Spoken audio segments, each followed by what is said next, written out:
Hi, this is my review of Lore, the World of Loom. This is the setting book for the solo RPG, Loom, Portent of the Veil. If you haven't seen my review of that beautiful solo RPG, the most beautiful solo RPG out there in my opinion, please check out the playlist in the description below. When it comes to lore, this contains everything about the world, the non-player characters, the factions, the weirdness, the gloominess, the tragedies. And it contains very minor spoilers, so I am going to be avoiding those spoilers. I think this book is a true pleasure for the game master to read. That is, this book is for you to use in any system with any tabletop RPG system. You have the archetypes, the enemies, the places, but you can run it with any tabletop RPG out there. And of course, if you are only interested in playing the solo RPG, this is great to further flesh out the world. There are many riddles, many gaps when it comes to the things that you encounter during the solo experience, so this book is also great for that. Now let's talk about the quality. My only criticism: no bookmarks and no hyperlinks, so it's not going to be easy to navigate this 80 pages document. But apart from that, everything is exquisite, beautiful, with that retro aesthetic.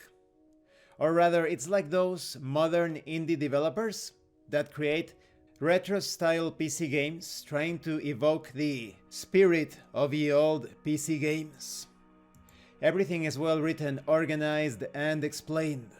When it comes to the graphic style, the illustrations, the graphic design overall, the color palette varies a bit more. You also have the gray and green tones from the solo game, but there is also blue, purple, there is orange, so it's a lot more colorful when compared to the other book. And the pixel maps look amazing. There is this pixel ambience to it all, reminding you that this should feel like those old PC games.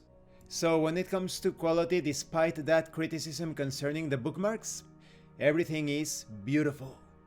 Now let's talk about the contents. The book starts with a code. You have a keyboard, and it has strange symbols. You have to interpret those symbols, and you can decipher a few messages spread out throughout the book. There aren't too many of those. They are just there to add flavor and for the entertainment of the game master, and they can also be used in your scenarios and adventures. I would recommend printing these codes or use them as some sort of handout for the players to employ when deciphering different codes and messages throughout your adventures. You have information on the various gods and demiurges, such as the god who left, the one who may return. It is told that at the time of the formation, the god who left ordered his generals, the three demiurges, to weave the light of the cosmos and, using his tapestry plans, knit a new world. The dark void became his home, and in time he was forgotten by most, save those of the highland, who hold out hope for his return. There is also she, the vigil watcher of worlds, insectoid, perhaps, serpentine, how to describe her, infinite eyes on a snaking body, which coils like some primeval emerald tower. You also have details on Osseous Vir, the devourer of the dead. It wore a mask of white bone, like sallow knuckles wrapped about a face, runic markings carved into the surface. It had no eyes with which to see, yet it walked and turned its head as if it could. And these are just a few of the entities mentioned here. Then you have information on the archetypes or character classes. You don't have statistics for them. You have some values, some video game stats, so to speak. So you can use your favorite RPG system, perhaps an old school Renaissance type of RPG. Maybe a universal toolkit style of system, such as Heroes and Hardships, perhaps Savage Worlds or GURPS. You have the Highland Knights.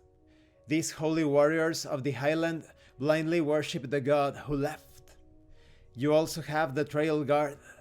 This is the main character from the solo game. Defenders of the Long Road foragers and holy wardens. Then we have the Drudge, forced into the mountains by the armies of the Basin. These once proud barbarians now dwell within the caves and crevices of a new nation. Then we have the Defacer. Pagan defacers, sometimes named witches, are powerful artists of the arcane art. Next, we have the Archivist. Skeletal beings who were once human, granted long life by the lying Archivist beyond the pilgrim's door. Then we have the Lore Keeper. Atop mountains, within ancient groves and abandoned libraries, they seek shelter.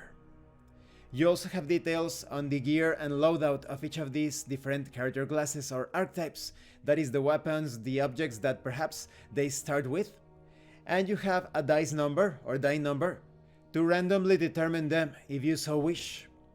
The Quintet monasteries rest quietly within the Vale. In the time before, lords ruled over their fiefdoms here. Farmland lay between dripping groves, and men walked barefoot through the valley. In current times, dark stone set against a pale sky, as if the very buildings themselves attempt to avoid attention. You also have information on the factions and groups for each of these different zones, including, of course, prominent non-player characters, and you can randomly determine them. Next, we have details on the Basin. Long ago, ships sailed inland from what is known as the Sea of Tears, and their hulls were full with fish and the treasures of other lands. In the present, the long-drained inland sea moves beneath mists of mauve, and the earth churned by winds and rain. Its surface is sharp, inhospitable, and filled with fossilized creatures, leviathan bones, and strange colored plants that were once a part of the vast coral reefs. We also have details on the Strath. There was a time when the Strath was ruled over by great titans at the beginning of the world, when the demiurges wove the Lands of Loom. They placed the titans upon a ridge to watch over their creation. In present times, a realm of sand, storms, and scavengers, only the corrupt or banished dwell here. The Mountain King is rumored to have risen, and his pagan army grows within the mountains beside Titan's Reach. Then we have the Highland of the Saints. For the longest time, these lands knew nothing but the emotions of nature herself. And now, the Order of the Highland Knights still rule these lands, though savage invaders from the barren beyond and packs of revenants from the basin below are for some reason drawn to it now, as the sun darkens even here. We also have many details concerning other locations, such as Goliath's Gorge, the Sea of Tears, the Barren, the lands beneath. There are also details on items, flora, and potions, as well as common foes of Loom. Once again, you don't have specific system statistics, rather general stats for any tabletop RPG. There are even tables that could serve to generate random encounters. And these random encounters are actual adventure seeds and prompts. This is not just, you encounter 2 of these creatures and 3 of these other creatures. No, you have mini stories, side quests, and other paraphernalia. And apart from that, there are many generators for non-player characters, states, nature, enemy, shelter, cosmos, relic, weapon, senses, oddities. So what do I think about Lore: The Lands of Loom? One of the best setting books in existence. I think this one is great for solo gaming as well. Just take your favorite Game Master emulator and any tabletop RPG system, and you can combine the tables, the oracles, everything with the contents of Lore. All of the random tables in this setting book of Lore: The Lands of Loom work great for solo gaming. That's why I have avoided spoilers as much as possible. And even if you don't play solo RPGs, or you don't even play tabletop RPGs at all, this is going to be a pleasure to read. It is structured in order for you to feel as if you are playing a retro PC game.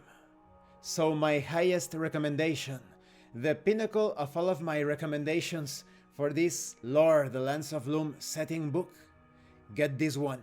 if you like dark fantasy and retro video games, please get this one. It is amazing. It is a work of art, just like this solo RPG, which, by the way, has a sequel in the works. And once it is finally ready, I will be reviewing that book as well. So, get this one. Don't hesitate, get it immediately. Thank you for watching this review, and thank you for your likes and your comments. If you have any questions or comments, please let me know.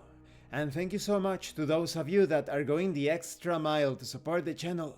If anyone else wishes to further support the channel, the information on how to do that will be in the description below. This has been Abraham El Jaguar, a professional game master. If you want me to run a game for you, please check out the pinned comment below.